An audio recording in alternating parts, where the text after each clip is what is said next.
Imagine living a quiet life on a farm in the early 1800s when one night, something strange and terrifying starts to unfold. An invisible force begins to torment you, harm your family, and send the community into a panic. This isn't a work of fiction, but rather a terrifying, true story. The Bell Witch haunting is one of the most famous and enduring paranormal mysteries in American history.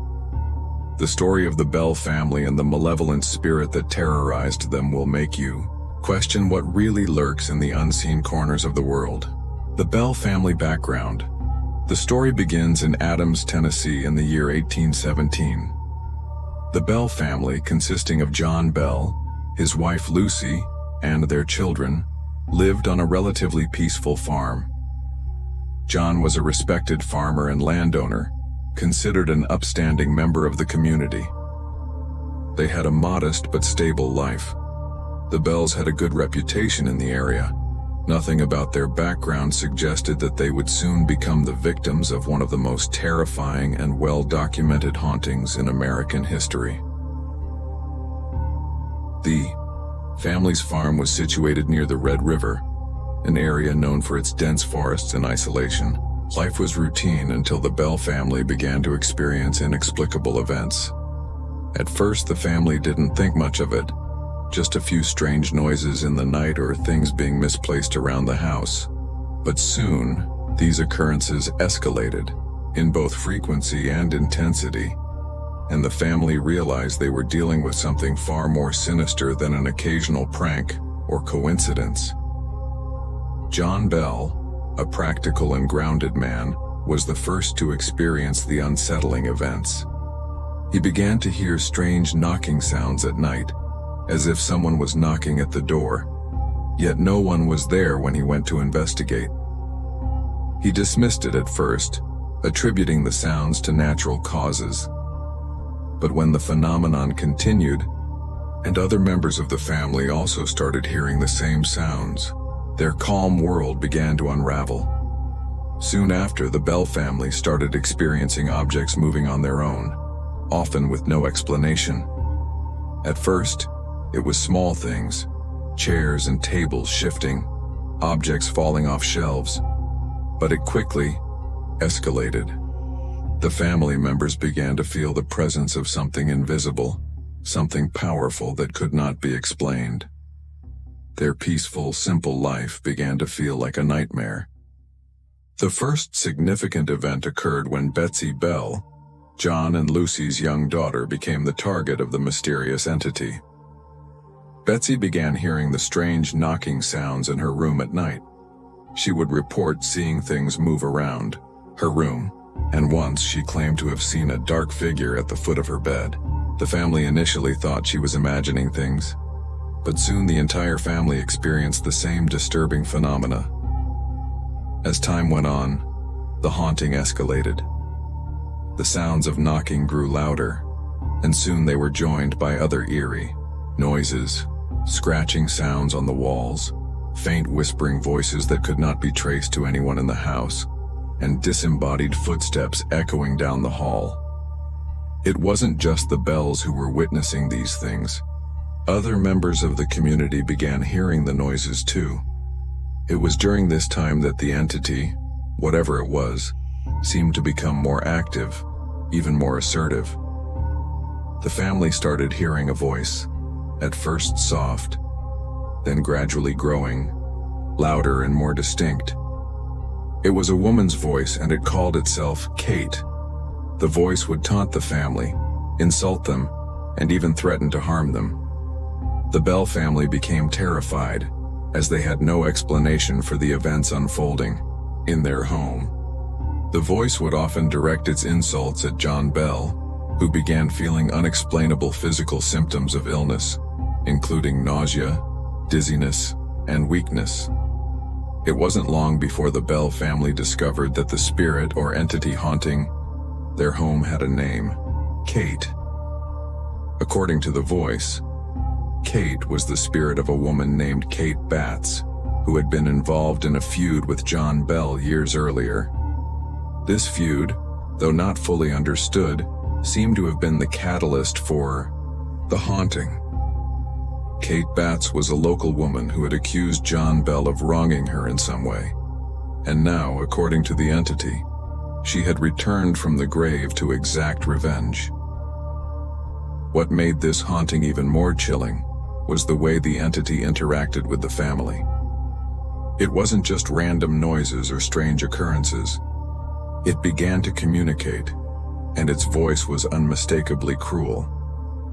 Kate taunted John, Lucy, and the children, but especially Betsy, who seemed to be the primary target of the haunting.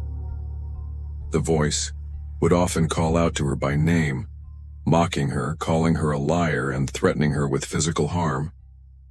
The entity's power grew stronger with time. It seemed to not only be able to communicate, but also move objects, slam doors, and even throw items across the room.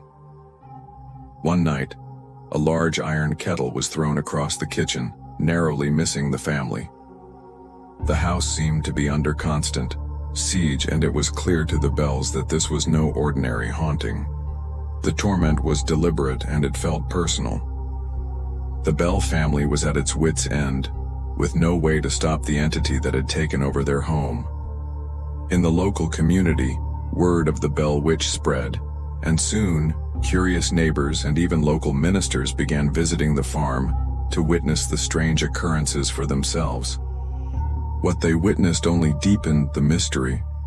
A local pastor, James Johnson, claimed to have heard the voice of Kate, and after hearing it, he declared that the Bell Witch was a powerful and malevolent force, unlike anything he had ever encountered.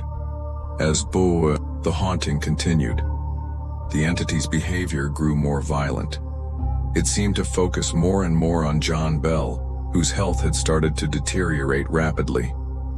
John Bell's condition worsened after each encounter with the Bell Witch. He suffered from what seemed to be a mysterious illness, with symptoms ranging from constant fatigue and dizziness to an almost total paralysis. The physical symptoms were so severe that many believed the Bell Witch was responsible for his declining health. The family became desperate, trying everything they could think of to rid themselves of the supernatural presence. They brought in religious figures, spiritual leaders, and even local medicine men to try to exorcise the entity. Yet, nothing worked. The haunting continued, and in some ways it grew even more terrifying. The Bell Witch would taunt the family with predictions of the future, make threats of violence, and engage in strange rituals. At one point, she was said to have predicted that John Bell would die soon, and that his death would be caused by her.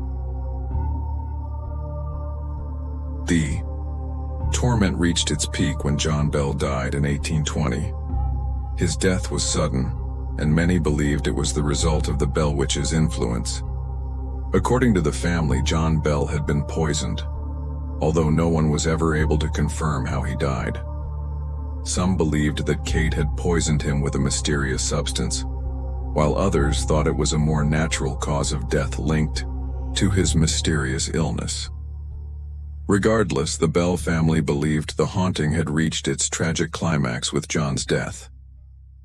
After John Bell's death, the Bell Witch seemed to retreat.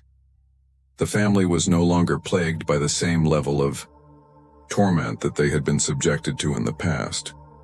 However, the legend of the Bell Witch didn't end with John's death. In fact, it seemed to take on a life of its own. Some believed that the Bell Witch had moved on, but others believed that the spirit had lingered in the area, still able to influence events in the Bell family's life. The haunting didn't completely end, but it did diminish. Some local reports claim that the spirit of Kate Batts made an appearance at the Bell family's gravesite, where she allegedly predicted future events. However, the Bell Witch was never fully exorcised, and her influence seemed to have faded away. Despite the lingering mystery surrounding the Bell family's experience, the legend of the Bell Witch continued to grow. Today, the Bell Witch remains one of the most enduring and terrifying paranormal mysteries in American history.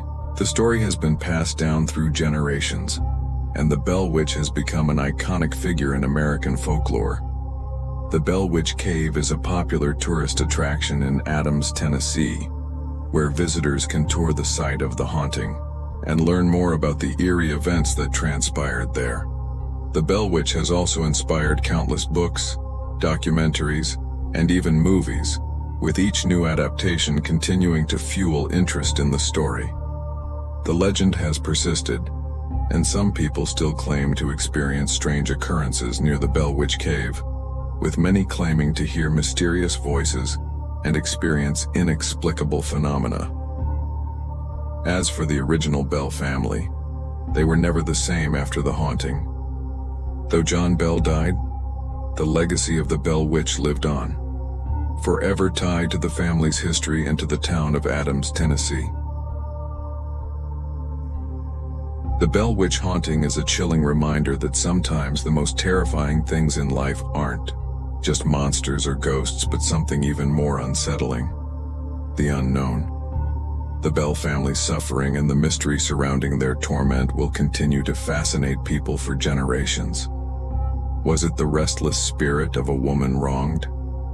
Or was it something far more evil, manipulating and controlling the family?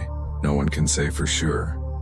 But the Bell Witch's legacy remains one of the most terrifying true paranormal stories of all time. What do you think? Was the Bell Witch a real entity? Or is it just a ghost story passed down through the years?